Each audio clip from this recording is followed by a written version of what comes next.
Tapi ikan ini nggak dikenal oleh masyarakat. Nah, Oke. saya merasa ikan king cobia ini adalah sebuah aset negara yang missing piece yang nggak pernah kita lihat selama ini. Dan sebenarnya harga jualnya sangat tinggi. Sangat tinggi ya? Sangat tinggi.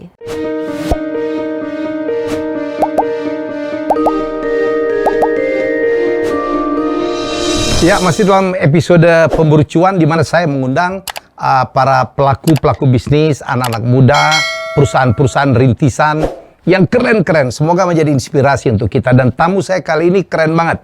Seorang perempuan CEO dari satu perusahaan yang namanya So Silly. Silly itu kan bego. Tapi idenya keren banget. Dan saya suka kenapa ini kita memainkan sesuatu yang ada hubungannya dengan food security. Karena kita kekurangan bahan pangan ya.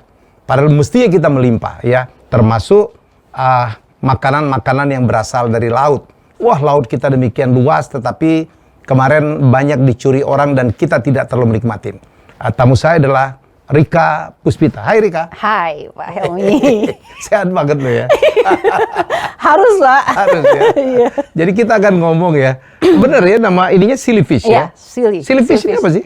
Ya, Sillyfish itu ya perusahaan kami yang kita dirikan memang untuk memperkenalkan perikanan, Pak. Tapi khususnya ikan-ikan yang memang sangat spesifik yang nggak biasa orang temui. Oke. Nah, makanya kita kadang-kadang suka ngomong, we may sound silly, but we are damn serious, gitu. Silly but serious. Bego mah bego aja kan. Orang bego kan diseriusin. Ini menarik gitu. Saya pikir silly apa ya? Saya baca decknya gitu. Silly, S-nya ada smart. Oh, masuk akal. Tapi silly dengan smart kan paradoks juga ya. Iya. Habis itu udah gak nyambung lagi ya. Ada fun gitu. Iya. Jadi apa? Ini memang filosofi dalam berbisnis. Filosofi dalam berbisnis. Apa smart, fun? Jadi silly itu smart.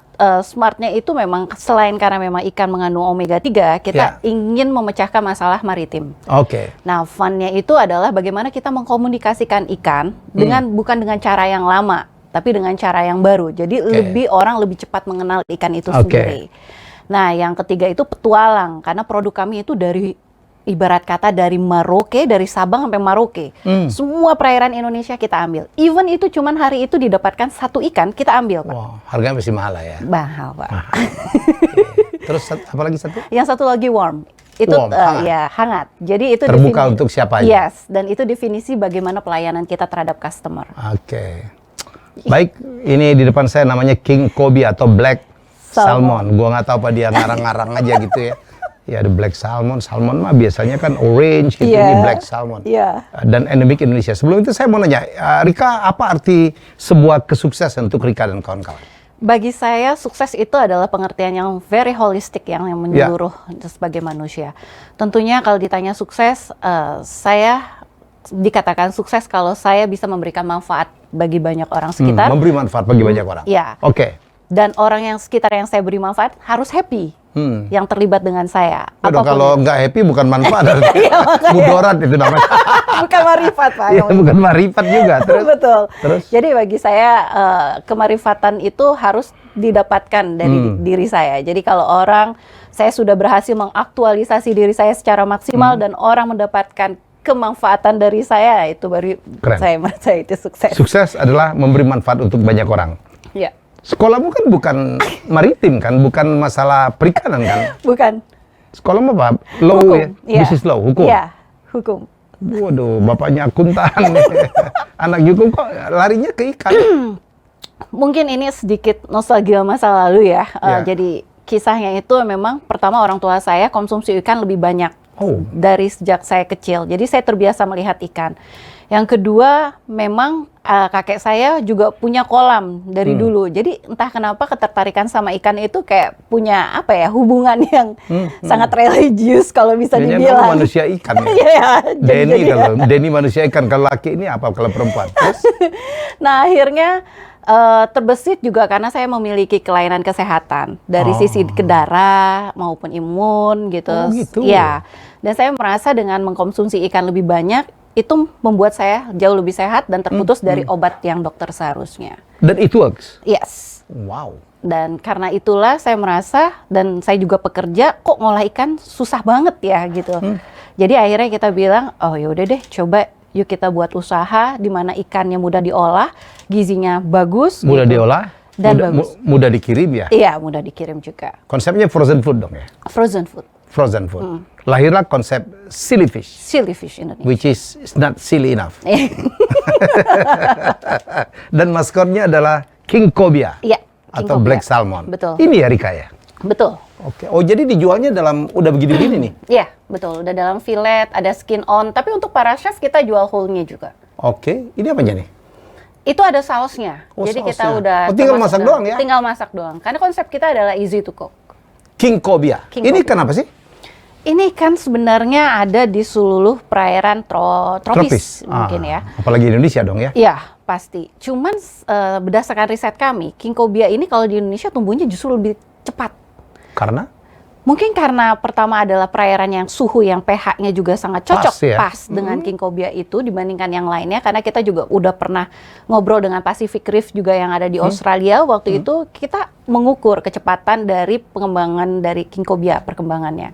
Dan kita waktu itu berhasil, seharusnya di targetnya itu 1 tahun itu king cobia 6-9 kilo. Kita pernah 6 bulan itu udah 6 kilo. Wow. Wow. Jadi Dan kalau dibudidayakan kan untungnya gede banget ya. banget, Pak. Kan harganya besar. Ya, Harganya tinggi ya. tinggi. Berapa sekilo retail?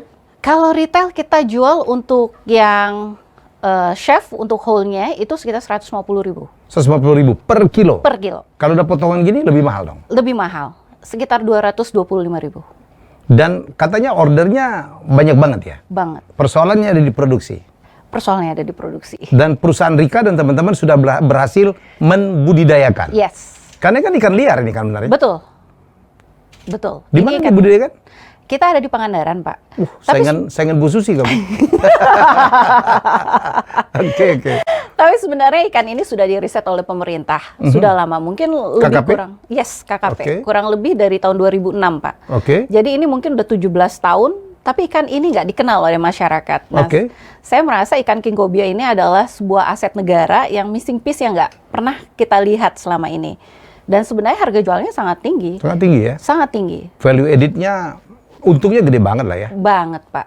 Cuman nggak pernah dilihat. Nah, masalahnya selama ini mungkin orang itu hanya sibuk untuk meneliti Ya. dari sisi budidaya saja. Oke. Tapi tidak meneliti bagaimana hasil dari king cobia itu untuk dipasarkan. Nah, setelah saya teliti selama 3 tahun, itu ternyata king cobia ini punya masalah yang sangat unik karakteristiknya.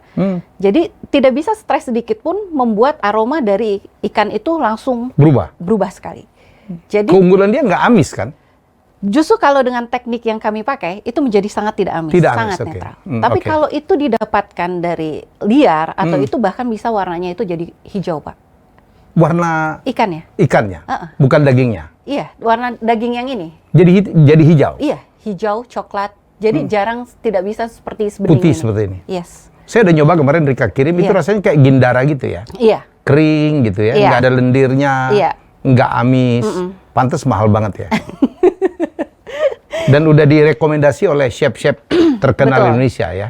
Keunikannya juga karena memang teksturnya sih, Pak, yang Ya. berbeda dengan ikan yang lainnya. Jadi punya market yang berbeda. Dan chef itu kalau sekarang itu kayak udah males banget kayak salmon lagi, sea bass Ya, lagi. sea bass lagi. Jadi king cobia merupakan pilihan, terutama kita bisa sediakan dalam bentuk chilled. Jadi kalau dalam cucu chilled tentu saja market sashiminya yang kita ambil.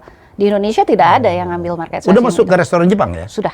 Sushi, sashimi. Ya, bahkan omakase semuanya kita sudah. Restoran yang mungkin sekali makan itu 1 set 2 jutaan kita masuk Yang semua. Michelin star Yes. gitu. Yes. Saya dengar ada chef yang Michelin star gitu udah rekomen ya? Iya. Siapa ya? Maximilian, siapa? Ya, Max ada Max, Chef Max yang ada di Bali. Terus gitu Degan, kan. siapa lagi?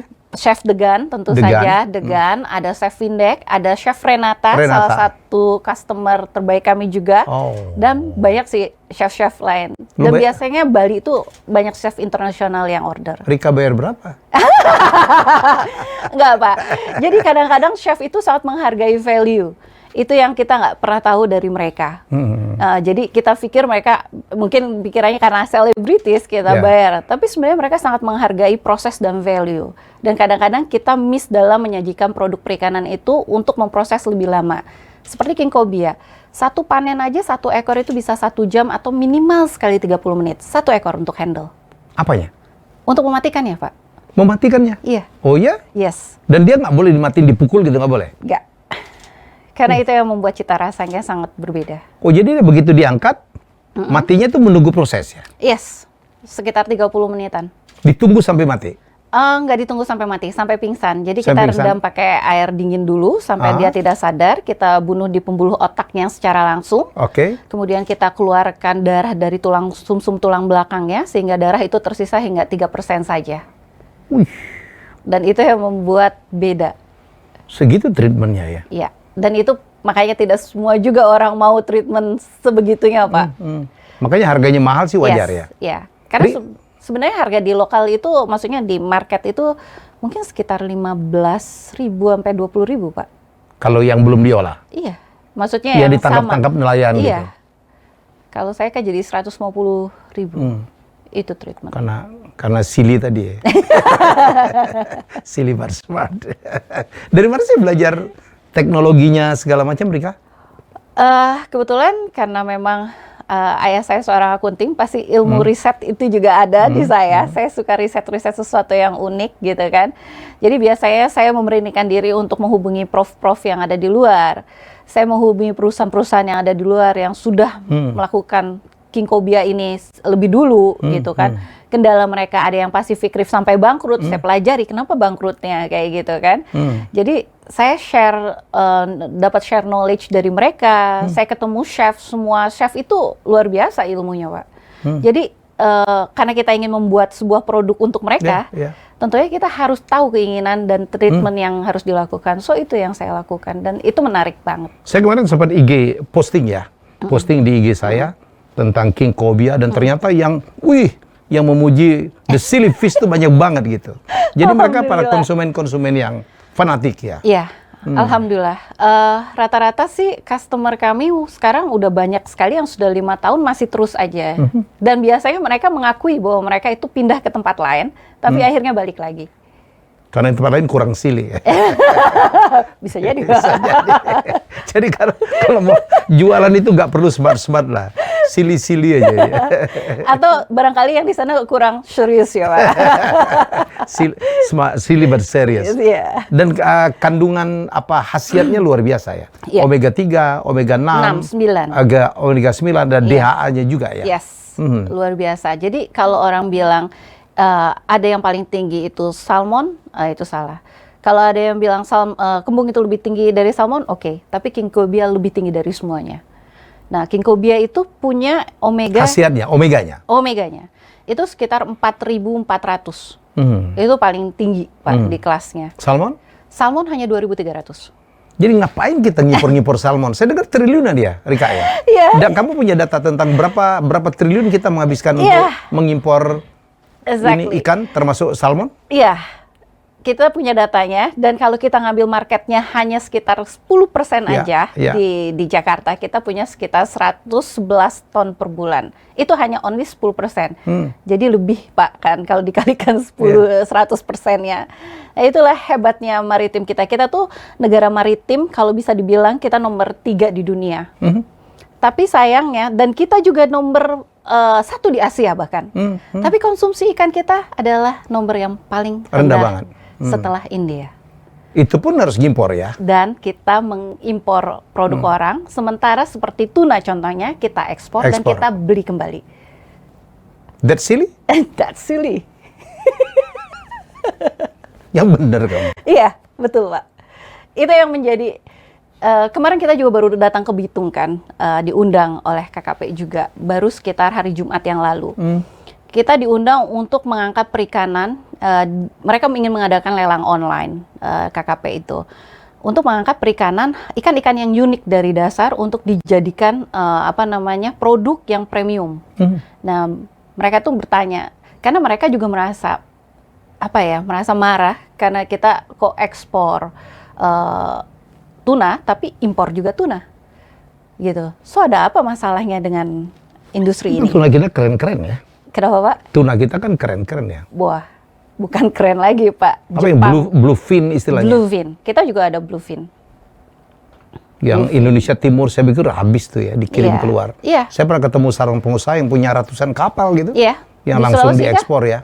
Iya, Sulawesi itu base-nya untuk Ya, kita Sulawesi. Iya, betul. Manado tepatnya. Iya, betul. Bitung ya. Betul. Manado, Bitung kita biasanya punya flight langsung direct ke Jepang. Kita Dan bareng-bareng sama kapal-kapal teman. mereka udah nunggu tuh di tengah ya. Betul. Melakukan transshipment. Betul. Betul sekali. Ya, Indonesia itu separah Saya itu. dulu pernah bercanda nih ya, saya ketemu pengusaha. Heeh. Dia bilang, Pak Helmi, ini semua kita kirimnya ke Jepang. Nih, yang segar-segar, yang masih hidup kadang-kadang kita ini. Yang dikirim ke Jakarta itu udah matinya 7 kali. Gitu. Bener begitu ya? Iya. Mestinya kan nggak begitu kita ya? Iya. Itulah industri Ya. kita. Dan mestinya kita bisa mengatasi stunting dengan mengkonsumsi lebih banyak ikan ya, Betul, Rika ya? betul. Karena ya kalau kita bisa lihat secara keseluruhan, 75% kita adalah laut, Pak. So kita bertanya Ya. ketahanan pangan, jawabannya adalah laut. Laut. Laut. Tapi sayangnya itu bukan konsumsi Nggak ikan nomor aja di satu. situ ya? Iya, nggak. Lobster, Iya, udang, banyak. kerang, Seafood so many semuanya. seafood. Yes. Kita lobster udah cerita sendiri lah, betapa Betul. menyedihkan. Kita produsen benur terbesar, tetapi produsen terbesarnya adalah Vietnam. Betul. Dan Vietnam mengalahkan kita ya. Betul. Saya mendengar cerita, mereka ngambil bibit patin dari Palembang, sekarang mereka jauh di atas kita produksi Iya. patinnya. Betul, Pak. Jadi kami juga pernah datang ke Vietnam. Langsung kalau di kami ini ada namanya Asosiasi AP5I, khusus untuk perikanan dan ekspor perikanan. Itu ada asosiasinya. Di Vietnam juga ada. Saya bertemu dengan ketuanya kebetulan. Yang saya sangat luar biasa kagum adalah saya bertanya berapa produk turunan untuk satu ikan patin. Dia bilang ada 80, Pak. 80, 80 produk. no waste. Yes. Termasuk dengan hati, semuanya mereka jual terpisah. Tulangnya kali ya. Tulangnya mereka ada obat dan kosmetik. Itu luar biasa banget. Masya Allah. Masya Allah. Itu kayak kita harus belajar ya. Iya, kayak kita cuma 2 atau 3 atau produk turunan. Kita paling apa ya? Paling Kulit, kulit iya, di Palembang daging, dibikin kepala. pempek, kepala Yes, gitu. That's it. exactly. Udah, that's it. Mereka 80 produk turunan. Tinggalan lo kita. Padahal- Ya kita Rika lah, makanya tampil di sini menginspirasi yang lain ya. Iya. Ayo kita kelola gitu ya, laut Indonesia. Iya. Keren, kita punya semuanya. Banget, Pak. Banget. Ya. Kamu ada nggak saingan melakukan budidaya ini? Tidak, Pak. Tidak. Tidak. Untuk King Cobia, Yes. Rika sendiri. Ya. Apa nama PT-mu? PT Gastronomi Boga Nusantara. Gastronomi Boga Nusantara. Boga Nusantara. Iya. Kamu salah satu founder. Iya. Berapa orang? Ada kami sebenarnya foundernya hanya berdua, Pak. Berdua, oke. Cuma sekarang udah ada gabung lagi satu, itu Pak Ucit. Oke. Iya. Jadi kita bertiga lah berkolaborasi. Butuh investment. Ya. Yo, yang mau invest, untungnya gede banget loh ini. Ya, dan very good. Bagaimana kita mengoptimalkan hasil laut Indonesia yang diambil-ambil orang. Dulu kan dijarah-jarah orang Iya. ya. Saya nggak tahu sekarang apa enggak, masih terjadi. Rasanya masih aja Masih, terjadi. Pak. Masih terjadi Masih. ya. Sementara kita sendiri tidak mengoptimalkan. Betul. Dan kita kekurangan konsumsi ikan. Betul. Betul sekali. Bahkan untuk yang King Cobia aja, beberapa chef itu kaget kalau Indonesia punya. Karena mereka biasanya kenal dari Australia atau beberapa perairan lain. Dan mereka mengolah ketika mereka di Australia atau di negara lain. Jadi ketika ada King Cobia di sini, wah itu solusi banget. Dan udah habis, selalu habis. Selalu habis. Selalu habis. Ini selalu kekurangan ya? Selalu kekurangan, Pak. Demand-nya besar banget. Besar, Pak. Termasuk untuk ekspor ya. Saya dengar Iya. Rika dapat permintaan ekspor dari Iya, Jepang ya? Dari Jepang, Pak. Oh itu Jepang mah gila dengan ikannya. banget, Pak. Luar biasa. Jadi ini sekali lagi yang nonton acara ini silakan. Yang mau belajar dari Rika silakan. KKP pun sangat terbuka ya. Iya, sangat Bagaimana terbuka, belajar membudidayakan ikan dan mengkomersialkannya. Betul, betul. Saya dengar Silvius ini aplikasi juga ya? Iya, Pak. Dulu kita sebenarnya udah mengeluarkan aplikasi, Pak. Ya. Cuman akhirnya kita terpaksa downin karena memang kita juga harus memilih fokus kita di mana dulu.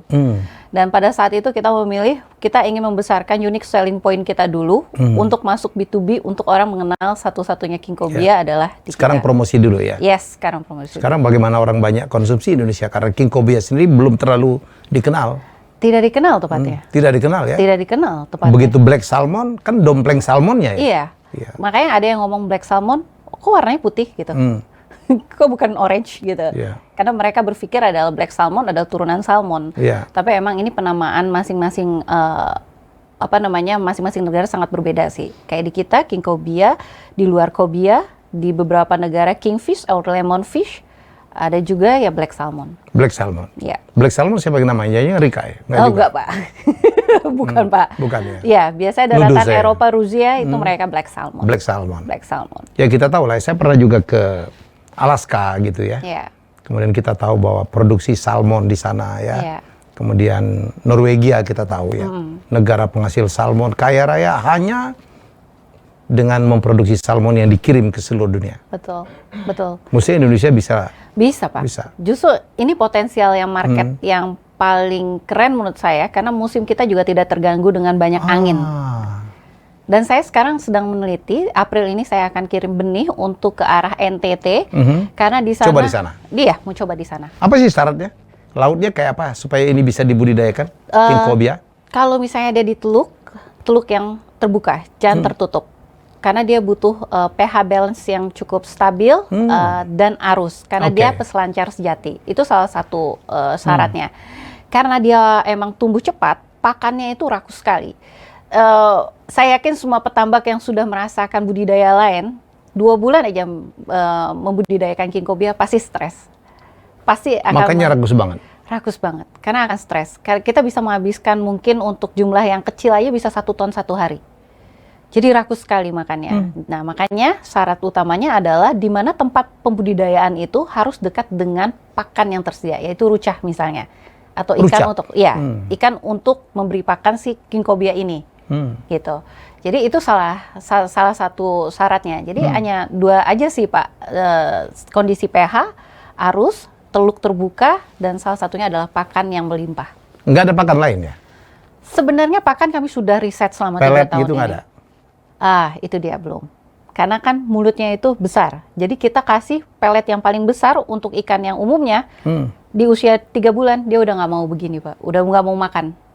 Karena dia berpikir itu kayak snack, kayak capek ngunyah kali ya, Pak, ikannya. Jadi butuh yang besar. Jadi kalau kita pakai ikan pun itu ikan langsung utuh aja, Pak. Langsung dia makan. Ikan mati? Iya, ikan mati. Ikan mati yang baru didapatkan hari itu fresh. Karena kalau nggak pun ikan punya insting. Biasanya dia akan memuntahkannya, tidak mau makan. Ini tambak atau memang di laut yang dikasih jaring gitu, yang di Pangandaran? Iya, betul. Tambak di tengah laut. Semua king cobia adalah tambak di tengah laut.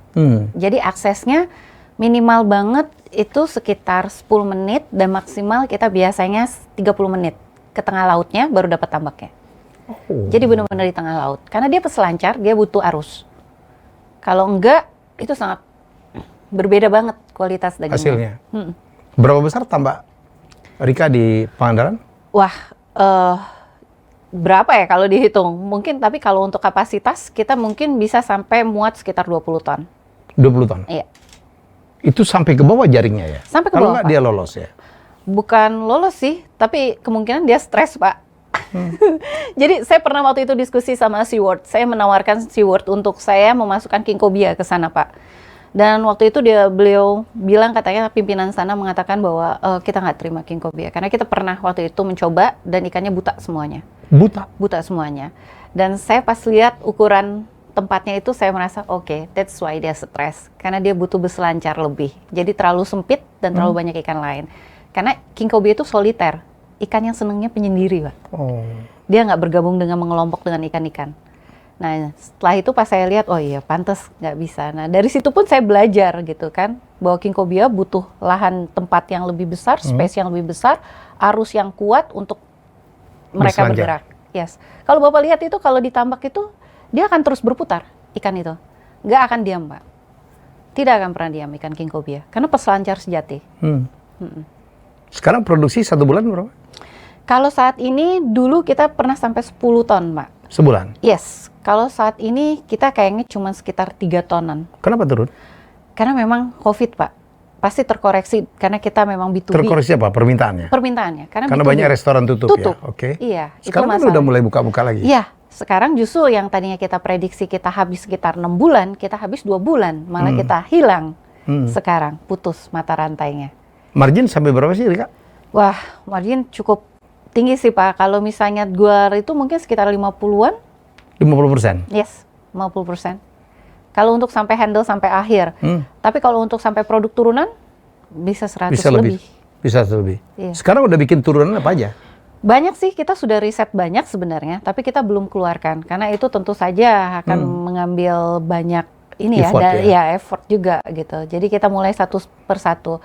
Kita udah sampai kita buat kaldu, kita buat tas, dompet dan dari tas. kulitnya. Dari kulitnya. Karena kulitnya itu nggak mungkin juga jadi, kita udah riset kulitnya itu kan tebal sekali. Kayak pari? Ya, kurang lebih. Seperti itu.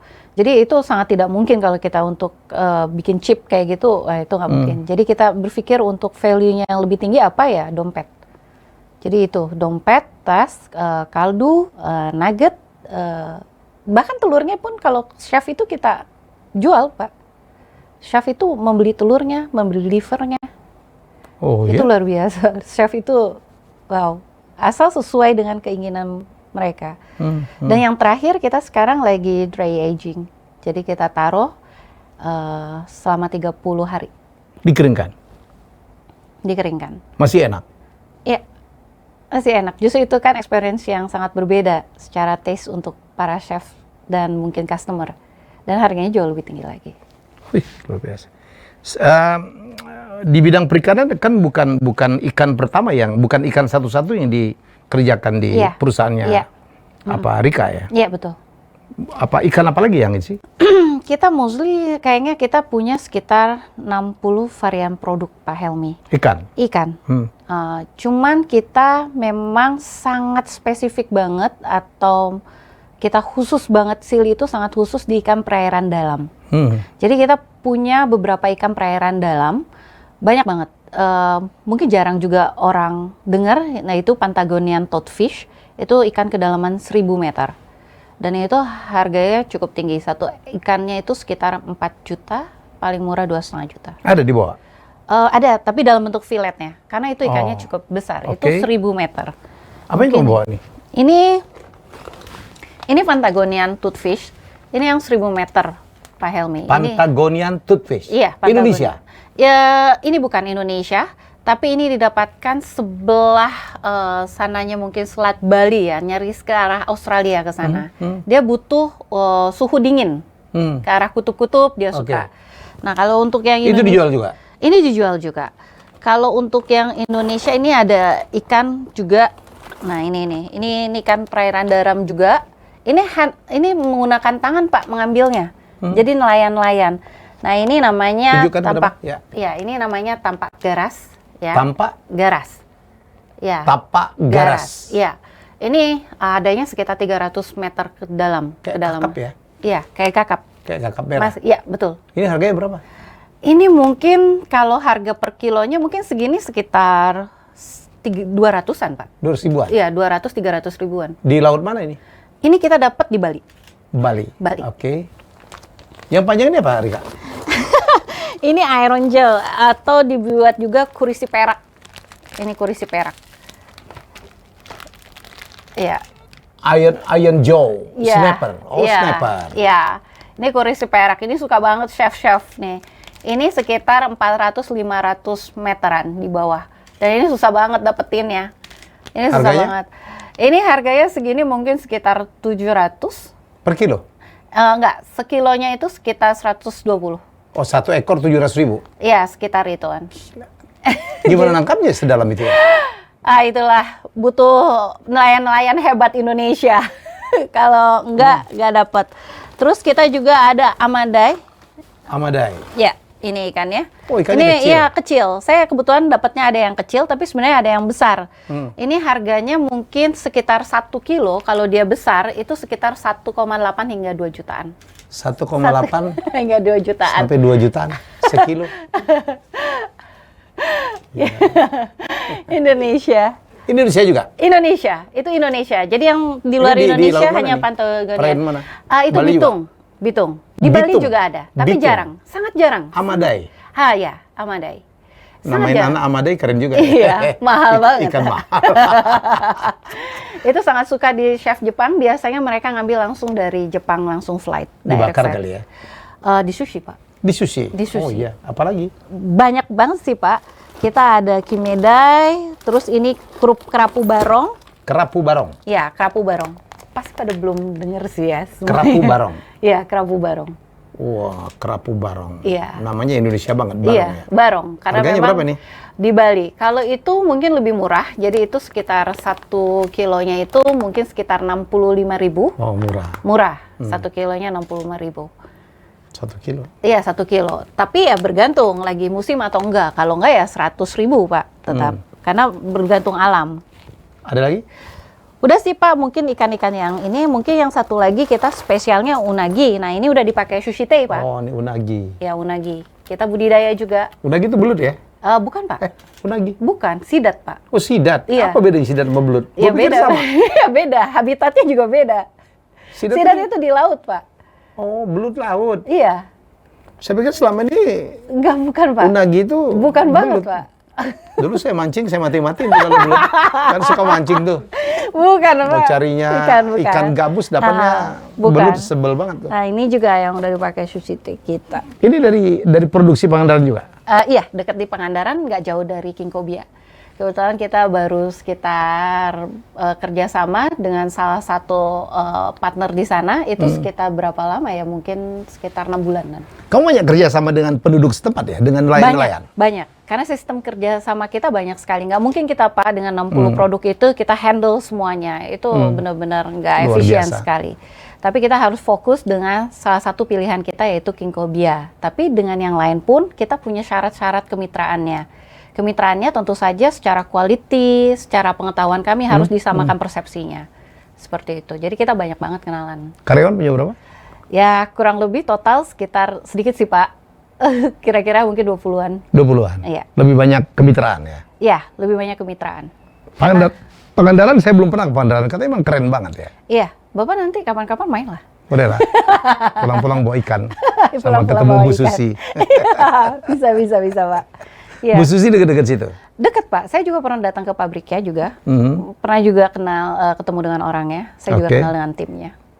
What do you think about her? What do you think I got her? Nggak saya. Oke. Kamu punya cold storage juga? Iya, ada Pak. How big? Kayaknya kapasitasnya mungkin sekitar 80 ton saja. Oke. Ya, hanya kecil saja sih Pak. Karena kita memang sili itu kan memang harus fresh ya Pak. Jadi kita tidak menyimpan lebih daripada 1 minggu. Itu tantangan besarnya. Itu yang berbeda. Dan transportasi juga harus menggunakan storage juga ya? Iya. Pendingin juga ya? Pendingin. Kayak ke Manado kita menggunakan pendingin gitu. Tapi kalau untuk beberapa ikan yang spesial kita flight sih Pak. Kita nggak, maksudnya kita langsung datangkan karena memang langsung dipakai oleh chef. Market terbesar mana? Jakarta? Jakarta Pak. Bali? Surabaya? Enggak. Kalau Surabaya itu hanya chef-chef tertentu. Jadi ikan-ikan kami itu dipakai oleh salah satu chef yang memang chef crazy rich banget. Real crazy rich ya Pak. Siapa? Ya kayak grup-grup orang Sampurna yang makan keluarganya. Mereka itu kan kayak nggak di restoran gitu Pak. Jadi kayak Kalau keluarga private. sempurna, rich but not crazy. Yang Iya. crazy itu yang flexing lah. I know the family. Iya.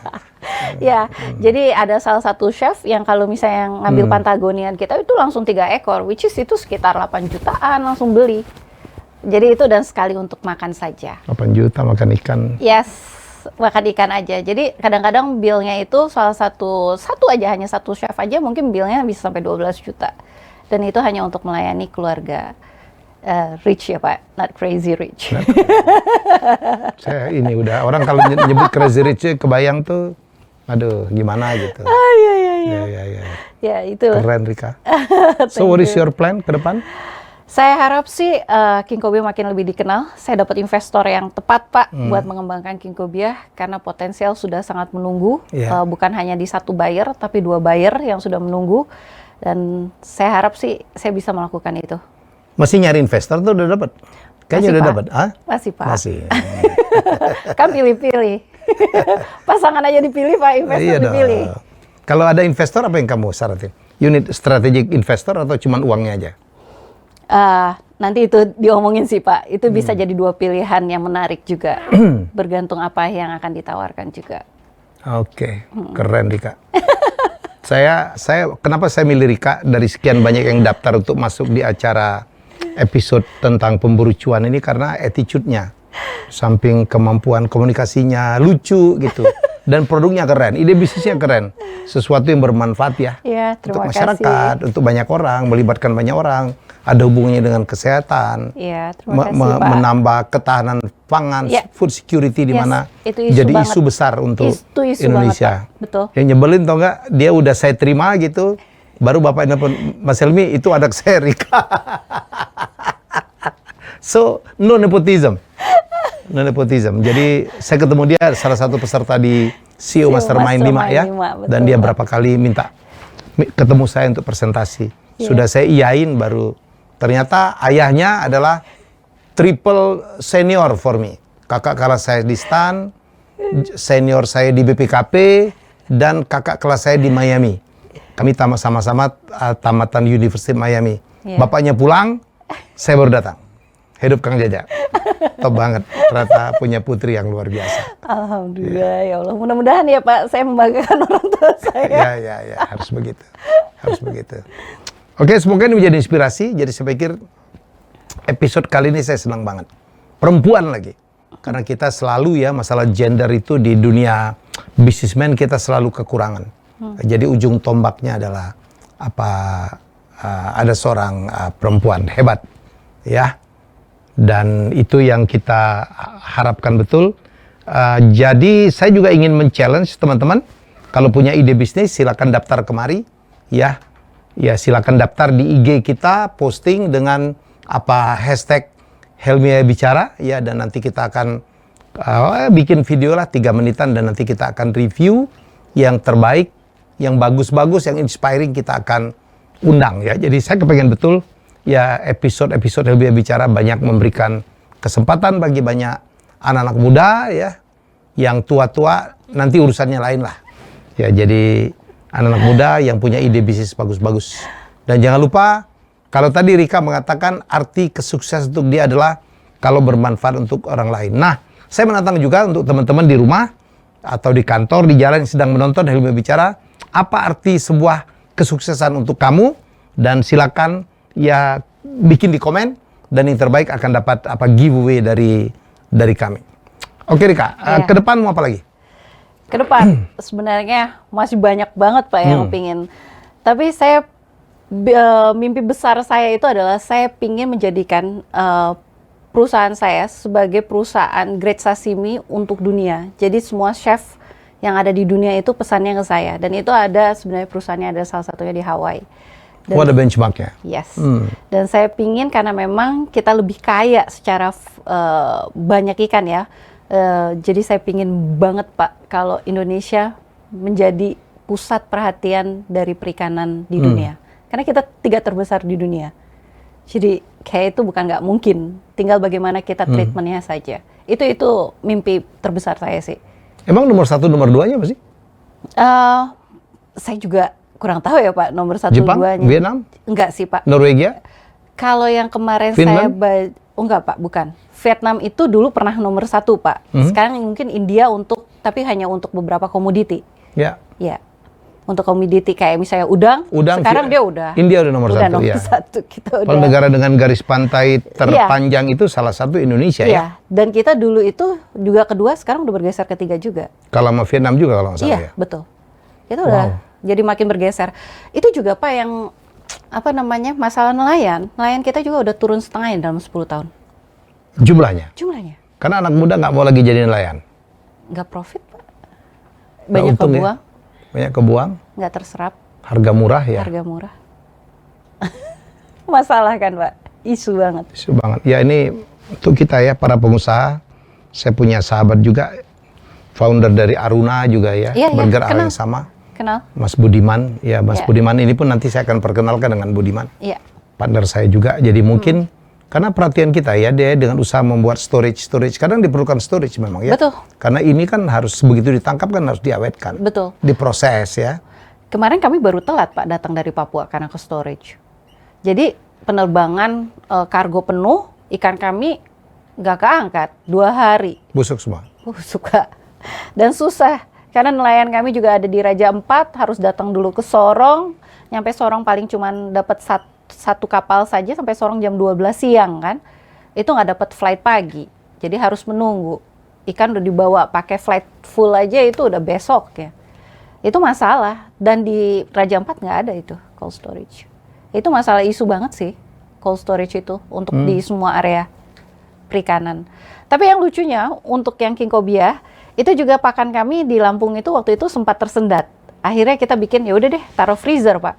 Udah ditaruh freezer supaya pakannya bisa dibekukan. Tapi listriknya mati 2 hari, 4 hari. Kami pikir solusi, ternyata sama aja. Listrik yang mati. Akhirnya kita bilang, wah ini harus pakai tenaga surya kali ya. Kita dipikir juga. Jadi ya itulah. Kalaupun ada cold storage-nya, listrik yang bermasalah Indonesia ini. Jadi menariknya itu, distribusi, cold storage, listrik. Yeah, that's infrastruktur ya? Iya, infrastruktur. Wow. Emang dulu pernah di Lampung juga ya, Rika? Pernah. Waktu itu kan kita justru pertama di Lampung, Pak. Mati langsung. Daerah di mana? Itu Pasawaran, Pak. Mungkin Lampung Selatan ya. Pahawang bukan ya? Pahawang salah satunya. Salah satunya? Iya, Pahawang. Akhirnya sekarang Pangandaran lebih cocok? Lebih cocok. Karena arusnya. SDM-nya juga lebih cocok, Pak. Okay. Secara SDM-nya juga. Kemudian, kan kita juga pernah gagal. Bicara-bicara kegagalan, kita nggak mau gagal 2 kali. Kena right tide di sana. Alga merah. Alga merah? Alga merah. Terus akhirnya mati semuanya. Alga merah ini bisa menjadi ini juga ya, pembunuhnya dia? Iya. Semua ikan Pak mati. Apalagi king cobia yang sangat ikan pelagais yang berada kadang-kadang di atas itu kena alga merah cepat sekali. Itu kasihan. Saya juga sampai kehilangan salah satu petambak dan itu sangat pukulan keras. Saya sampai nggak bisa tidur selama seminggu mikirin beliau. Karena mungkin kan dia berpikir bahwa king cobianya udah mau dipanen, ternyata mati gitu kan. Ya sedih lah. Jadi akhirnya saya cepat datang ke sana untuk seorang, itu luar biasa, orang yang percaya satu-satunya king cobia dulu. Akhirnya ngomong ke petambak-petambak lain, ayo kita budidaya ini, walaupun belum ada marketnya. Saya juga kan susah untuk meyakinkan mereka bahwa saya akan beli. Karena ikan baru gitu kan, mereka nggak percaya, mendingan bawa bintang yang udah jelas-jelas, kerapu gitu. Ya terakhirnya pas itu udah besar, akhirnya kena alga, mati. Nggak tahu, ya mungkin meninggal itu kan pasti udah karena Allah SWT. Tapi saya yakin awalnya saya dengar-dengar beliau itu tensinya tinggi, mungkin pikiran juga. Ya saya sedih, seminggu saya nggak tidur. Di Lampung nih? Ya di Lampung. Karena saya memikirkan mungkin, ya akhirnya saya bilang, udah kita ke sana, nafkahinlah 3 bulan untuk keluarganya. Bagaimana buat recovery perasaan istrinya. Akhirnya tambaknya sekarang diurus istrinya, tapi tidak king cobia lagi, mungkin karena mengingat sesuatu yang buruk itu gitu. Untuk ya kita juga ambil alat-alat kita, udah kita nggak usah paksain, kasihan psikologi mereka. Itu yang terjadi di Lampung. So sad ya. Jadi Rika pun udah ngalamin jatuh bangun juga ya? Banget. Kalau king cobia itu aduh luar biasa cobaan ya.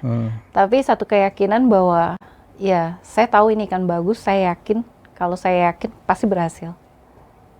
Karena ini nggak ada orang yang punya. Dan kita risetnya sejauh ini, selama 3 tahun kita udah menaikkan omega 3-nya 2 kali lipat. Dan saya masih optimis dengan pakan saya yang baru, itu masih bisa naik lagi. Oke, terima kasih Rika. Ya. Saya doakan sukses. Amin. Ya. Bertemu jodohnya, ya investor maksud Ya, saya. amin. Oke, dan saya sangat senang hari ini saya mendapatkan pencerahan luar biasa. Ya. Sebelumnya saya nggak pernah tahu tuh black salmon, ngarang ini. Dan begitu saya lihat nggak black amat gitu ya. Putih ya Pak ya? Tapi saya udah coba, enak banget memang. Iya, iya. Rasanya ya persis kayak mirip-mirip Gindara lah ya. Iya, iya. Lebih mirip. Enak lagi. banget. Ya. Alhamdulillah Pak. Baik, mari kita banyak mengkonsumsi ikan. Saya tuh waktu kecil nggak pernah minum susu loh. Karena orang tua saya nggak bisa beli susu. Oh, iya. Saya dengan Pak Tantowi, tapi orang Palembang kan kita tiap hari makan ikan. Ikan sungai terutama. Iya, iya. Betul. Ya mungkin omeganya dari sana ya. Ya lumayan lah, bisa masuk stand ya. Luar biasa Pak. Kayak bapakmu. Iya. Jadi mari kita banyak mengkonsumsi ikan, ya mengatasin stunting dan segala macam. Saya pikir kita punya potensi luar biasa.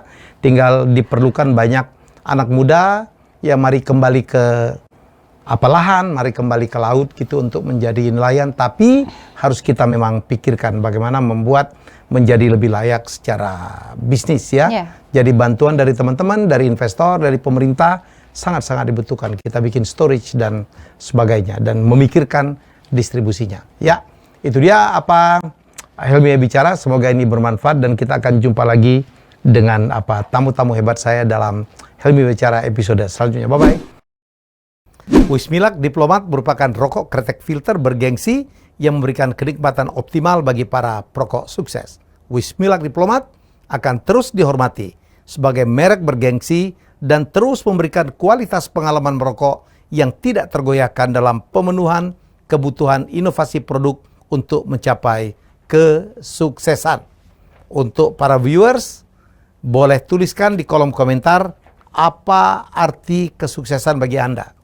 Akan ada giveaway yang dibagikan untuk komentar terbaik. Giveaway sebesar Rp300.000.